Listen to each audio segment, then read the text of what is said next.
बिस्मिल्लाहिर्रहमानिर्रहीम। अस्सलाम वालेकुम व्यूअर्स, कैसे हैं आप? उम्मीद करती हूँ कि अल्लाह के फजल करम से आप बिल्कुल ठीक होंगे, हेल्दी होंगे।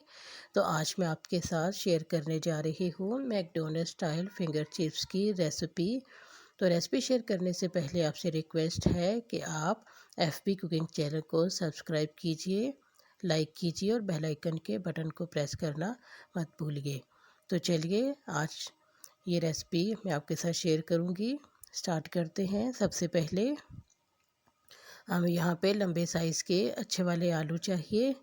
इनको मैंने अच्छी तरह से धो के जितनी भी धूल मिट्टी थी वो उतार ली है।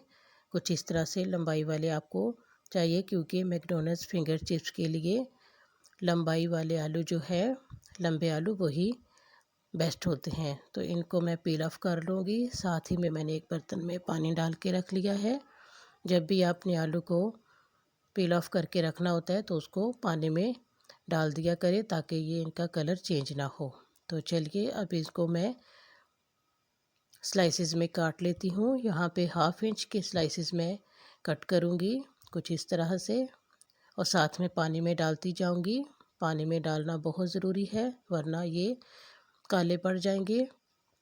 इनको 3 दफ़ा पानी में मैंने अच्छी तरह से वॉश करके 15 मिनट के लिए साफ़ पानी में भिगो दिया था, ताकि इसमें जितना भी एक्स्ट्रा स्टार्च है वो निकल जाए। तो ये देखें, अब मैं इसको पानी में से निकाल लूँगी और चलते हैं नेक्स्ट प्रोसेस की तरफ।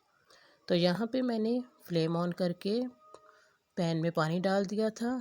पानी जब अच्छी तरह से बॉईल हो चुका था तो उसमें मैंने ये आलू जो के चिप्स काटे हैं मैंने वो डाल दिए हैं। पानी अच्छी तरह से बॉईल होना चाहिए, ठंडे पानी में, नीम गर्म पानी में नहीं डालना। अच्छा गर्म होगा पानी तभी ये सही बॉईल होंगे। तो चलिए 2 मिनट ही इसको मैंने बॉईल किए। तो ये देखिए काफ़ी सॉफ्ट हो चुके हैं। मैं आपको चेक करा देती हूँ। इस तरह से ये पके होने चाहिए, ना तो बहुत गले होने चाहिए और ना ही ये कच्चे हो। बस इतना ही हमने इसको पकाना था। तो अब मैं इसको कर लेती हूँ डिश आउट, सॉरी, इसको मैं छन्नी में छान लेती हूँ। नीचे मैंने एक प्लेट रख दी थी। तो अब किसी भी किचन टॉवल में इसको अच्छी तरह से आपने फैला के इनका जितना भी पानी है वो खुश्क कर लेना है।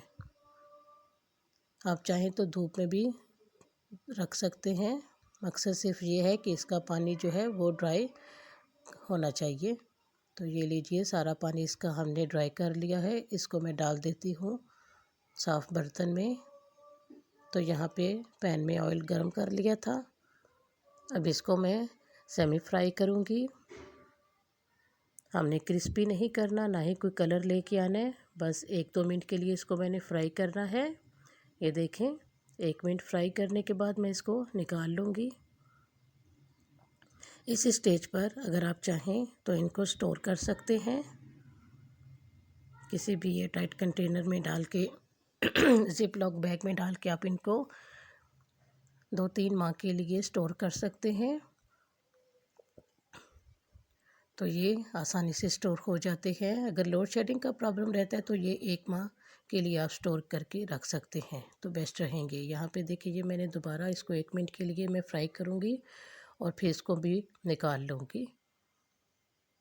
डिश आउट करने के बाद यहाँ पे इसको मैं 1 घंटे के लिए फ्रिज में रख दूँगी, ताकि अच्छे से सेट हो जाए। अगर आपके पास टाइम ज़्यादा है तो आप ओवरनाइट के लिए भी इसको फ्रिज में रख दें, फ्रीज़र में रख दें। ये देखें, इस स्टेज पर मैंने इसको 1 घंटे के लिए फ्रिज में रखा है। तो अब मैं दोबारा से इसको फ्राई करूँगी। अब इसको मैंने फुल फ्राई करना है, जब तक कि इसका थोड़ा कलर चेंज ना हो जाए और ये क्रिस्पी ना हो जाए। ये ऊपर से बहुत ही क्रिस्पी बनते हैं और अंदर से बिल्कुल सॉफ्ट और बहुत ही लाइट वेट होते हैं, हेल्दी होते हैं। रमज़ान इफ्तारी मेन्यू में ये एक बहुत हेल्दी ऑप्शन है आपके लिए। अगर आप बहुत ज़्यादा चटपटा और फ्राई पसंद नहीं करते तो आप ये वाले चिप्स जो है ज़रूर अपने रमज़ान इफ्तारी में शामिल करें। बच्चे बड़े सभी इसको बहुत ही शौक़ से खाते हैं। ये देखें, हमने बहुत ज़्यादा ब्राउन कलर नहीं लेके आना, बस गोल्डन ब्राउन करना है इसको और निकाल लेने हैं। और ये फ्राई भी होने चाहिए। ये देखो ये बिल्कुल क्रिस्पी फ्राई हो चुके हैं। तो अब मैं इसको निकाल लेती हूँ। तो यहाँ पे मैं चेक करा देती हूँ आपको कि ये कितने क्रिस्पी बने हैं। ये देखें माशाल्लाह से। तो इस पे मैं कुछ मसाले हैं वो इसमें डालूँगी। काली मिर्च है मेरे पास, नमक है, चाट मसाला है। तो अगर आप चाहें तो इनमें से कोई चीज़ स्किप भी कर सकते हैं।